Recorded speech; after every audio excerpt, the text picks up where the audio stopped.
శ్రీకాకుళం జిల్లా పొందూరు ఖాదీకి అరుదైన గుర్తింపు లభించింది. పొందూరు ఖద్దర్కు జియోగ్రాఫికల్ ఇండికేషన్ ట్యాగ్ ఇస్తున్నట్లు కేంద్ర ప్రభుత్వం ప్రకటించింది.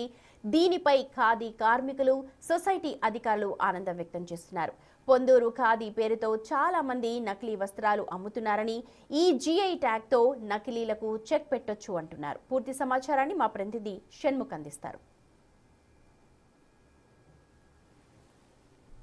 ప్రపంచ ప్రఖ్యాతిగాంచిన పొందూరు ఖాదీకి జియో ట్యాగింగ్ వచ్చింది. దీంతో ఇక్కడ ఖాదీ కార్మికులు కావచ్చు, లేదంటే సొసైటీ లీడర్ కావచ్చు, వీళ్ళందరూ కూడా ఆనందం వ్యక్తం చేస్తున్నారు. అయితే ఈ ఖాదీకి ఈ జియో ట్యాగింగ్ రావడం వలన ఎలాంటి ప్రయోజనాలు జరుగుతాయి, ఈ రంగం ఎలా అభివృద్ధి చెందుతుంది అనేది ఈ ఖాదీ బండారు సెక్రటరీగా వెంకటరమణ గారు మనతో ఉన్నారు. ఆయన్ని అడిగి తెలుసుకునే ప్రయత్నం చేద్దాం. సార్ చెప్పండి, ఇప్పుడు జియో ట్యాగింగ్ రావడం వల్ల మీకు ఏమనిపిస్తుంది, దీనిపైన మీ అభిప్రాయం ఏంటి చెప్పండి. నా పేరు దండా వెంకటరమణ. నేను ఖాదీ ఆఫీస్ సెక్రటరీగా గత 9 సంవత్సరాల నుంచి పనిచేస్తూ ఉన్నాను. ఈ సంస్థ 1949-50 సంవత్సరంలో స్థాపించడం జరిగింది. ఆచార్య వినోబాబాబు గారు దీనికి ఫౌండేషన్ స్టోన్ వేశారు. అలాగే గాంధీ గారి ఆశయాలకు అనుగుణంగా ఏదైతే ఖద్దరు తయారు చేస్తున్నారో అది భారతదేశంలో ఉన్న ఏకైక సంస్థ ఒక్క పొందూరు ఖాదీ మాత్రమే. అలాగే ఇది పుట్టి ఒక 75 సంవత్సరాలు అయింది. ఇప్పటికీ కేంద్ర ప్రభుత్వం గుర్తించి, అది రామ్మోహన్ నాయుడు గారి కృషితో కేంద్ర ప్రభుత్వం గుర్తించి దీనికి జియో ట్యాగ్ అనేది ఇవ్వడం జరిగింది.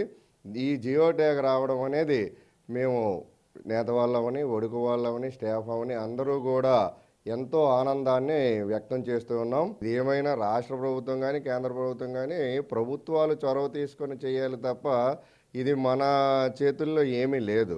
దీన్ని మనం అరికట్టాలంటే దాని మీదే మనం దృష్టి పెట్టాలి. దీని అభివృద్ధి గురించి మరి ఆలోచించకుండా వాటి మీద దృష్టి పెట్టుకొని మనం ఉండవలసిన పరిస్థితి వస్తుంది. కాబట్టి ఇది మన ఒక్కల వల్ల అయ్యే పని అయితే కాదు. అయితే ఈ ట్యాగ్ రావడం వలన అయితే మాత్రం అలాంటి ప్రయోజనం ఏమైనా, దాన్ని అరికట్టే అవకాశం ఏమైనా ఉందంటారా సార్? ఉందనే మేము భావిస్తున్నాం. యాక్చువల్గా జియో ట్యాగ్ అనేది పొందూరు ఖాదీ విశిష్టతకి ఇచ్చారు కాబట్టి ఆ ట్యాగ్ జియో ట్యాగ్ రావడం వల్ల ఇలాంటి కొంతవరకు అరికట్టే పరిస్థితి ఏర్పడుతుందని మేము ఆశాభావం వ్యక్తం చేస్తున్నాం. అయితే ఈ జియో ట్యాగ్ రావడం వల్ల మేలు జరుగుతుందని మాత్రం కొంతవరకు మనకి అందుతున్న సమాచారం. అది నేత కార్మికులు కానీ, ఒడుగు కార్మికులు కానీ, స్టాఫ్కి కానీ, అలాగే సంస్థకు కానీ మేలు జరుగుతుందని మనం అనుకుంటున్నాం. ఇదైతే అఫీషియల్గా మనకి ఇంకా ఏమీ తెలీదు. అది చూస్తున్నారు కదా, ఇప్పుడు ఏదైతే జియో ట్యాగ్ ఏదైతే ఉందో పొందూరు ఖద్దరుకు వచ్చినటువంటి ఈ జియో ట్యాగ్ కారణంగా ఖచ్చితంగా ఇదేదైతే ఉందో పొందూరు ఖద్దరుకి మరింత విశిష్టత పెరిగేటటువంటి అవకాశం ఖచ్చితంగా ఉంది.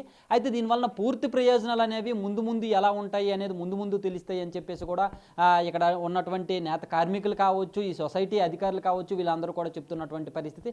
ఈ మూలంగానైనా సరే ఈ పొందూరు ఖద్దరు పేరు చెప్పి చాలా తెలుగు రాష్ట్రాల్లో జరుగుతున్నటువంటి అమ్మకాలు ఏవైతే ఉన్నాయో అవి ఇప్పటికైనా సరే కట్టడి జరుగుతాయి అని చెప్పేసి కూడా మేము ఆశిస్తున్నాము అని చెప్పేసి కూడా చెప్తున్నారు. కెమెరామెన్ నాగరాజుతో షణ్ముఖ్, బిగ్ టీవీ, శ్రీకాకుళం.